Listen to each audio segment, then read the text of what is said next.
معبر العوجة. طيب نشوف ماذا حدث بقى امبارح. ايوه. اولا المعلومات ضئيلة جدا جدا من الجانب الاسرائيلي.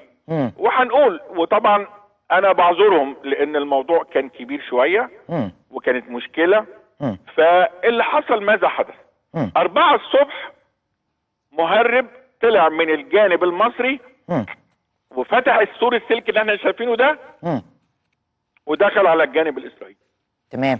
الولد الخدمة بتاعنا الجندي وهو من امن المركزي، احنا المنطقة دي فيها امن مركزي وحرس حدود، فهتلاقي نقطة كده ونقطة كده. فدخل وراه لانه ده جندي مهمته انه بيأمن حدودك. نعم. ضد اي حاجة، تسلل، هجوم، تهريب، اي حاجة. وبالتالي اندفع وراه. ده الساعة كام؟ 4 الصبح. تمام. نحلل بقى، طب ليه 4 الصبح؟ ايوه. لان 4 الصبح عشان هيعبر الساعتين دول، يقطع في السلك، يعدي الناحية التانية، الدنيا ضلمة، ابراج المراقبة ما تشوفوش. بعد ساعتين يطلع عليه النهار، الشمس تبان، يوم يعرف يخش في اني اودية او اني كهوف في المنطقة. تمام. فطبعا تخطيط يعني 10 من 10. اللي بيخطط لكده مش مننا يعني. نعم. فبالتالي الولد عبر الساعة 4 الصبح. المصري، الجندي المصري ما سابوش. دخل وراه طبعا لانه بيهمه انه يا اما يمسكه، ايوه، يا اما يقضي عليه. يعرف فيه ايه. ويعرف فيه ايه. نعم. وبعدين الجندي المصري لما كان داخل وراه ما كانش عارف هو كان بيهرب هل مخدرات ولا اسلحة ولا ذخيرة.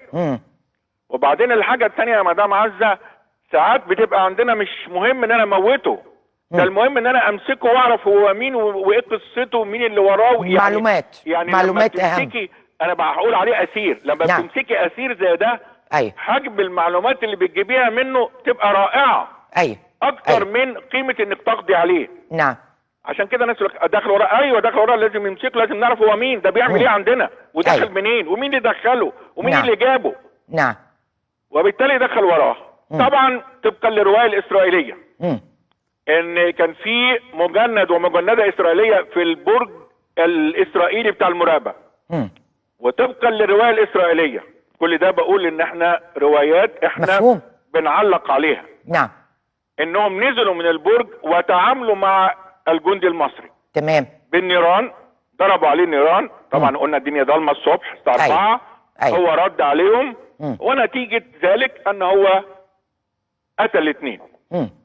الفرد ده التحليل برضو بتاعنا يا مدام عزه، لان نعم. كل الموضوع فيه غموض من الجانب الاسرائيلي. صحيح. ومش عايز يوضح اكتر والا هيتمسك عليه اخطاء. كلها احتمالات. احتمالات بالظبط يا فندم. تمام. بالظبط، برافو عليك عن الكلمه دي. ايوه. الولد اندفع ورا المهربين اللي كانوا موجودين. نعم. الكلام ده 4 الصبح طبقا لرواية الجانب الاسرائيلي اللي اتقالت انهم لم يعلموا بهذا الحادث الا الساعة 8. نعم. وده وجهة نظري، اي حد بيحلل قصور. بقى انت الراجل بتاعك ده ما تعرفش انه حصل على خط الحدود من 4 الصبح للساعة 8. فهناك قصور. ده من وجهة نظري الشخصية، وقد اكون مخطئ. مفهوم. وبرضه نزلهم بره البرج لان البرج فيه اتصال. ايوه. فلما 4 الساعة 8 لقوا ان مفيش اتصال، طلعت دورية تشوفهم على الطريق اللي بنقول عليه دوت. فوجدوا ان الجندي الاسرائيلي والمجندة مضروبين برصاص. ايوه. ومن هنا بدأت تتحرك القوات الاسرائيلية الاحتياطي زي ما احنا عارفين في كل حاجة زي كده. بدأت تتحرك. بدأ اول اتصال مع الجندي المصري اللي كان ورا المهربين دول الساعة 12. ايوه. وحصل اشتباك. وطبعا استشهد الجندي المصري. وهو قتل جندي اسرائيلي اخر واصاب ضابط. نعم. فاذا الخسائر كلها عند اسرائيل 3 قتلى و1 جريح ضابط. نعم. طبعا اسرائيل لم تعلن اي حاجة غير بعدها بساعتين.